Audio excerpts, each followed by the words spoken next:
Yesterday, the Minister of Interior was in Parliament to answer questions regarding how the NIB attempted arresting Honorable Ernest of Akwatia.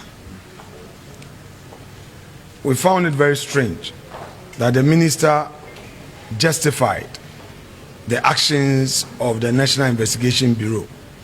Clearly, there is collusion between the government and the High Court Koforidua to use their own set of laws in our country.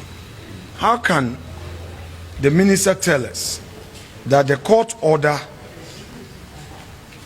could be enforced by the National Security Coordinator's rep in Eastern Region, and the rep, upon receipt of the so-called court order, also forwarded it to the National Investigation Bureau? With the greatest respect, that is not how our laws work. When there is a court order, it is for the registrar to assign a bailiff for the purposes of enforcing the order. This was a situation where the Supreme Court had already frozen the enforcement of that order.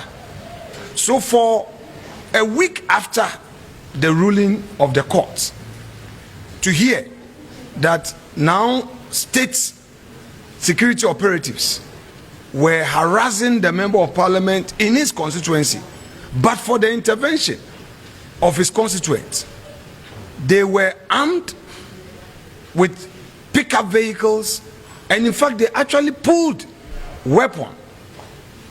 a pistol on the MP, trying to threaten him, to force him into the pickup.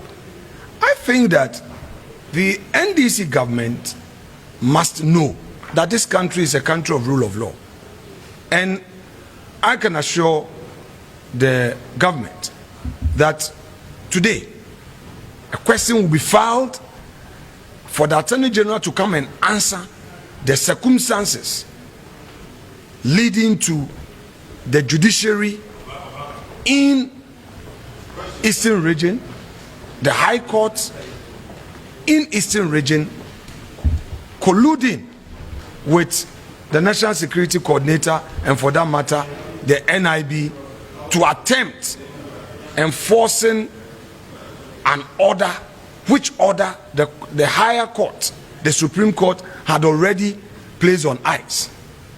And where in this country have we ever witnessed such a thing?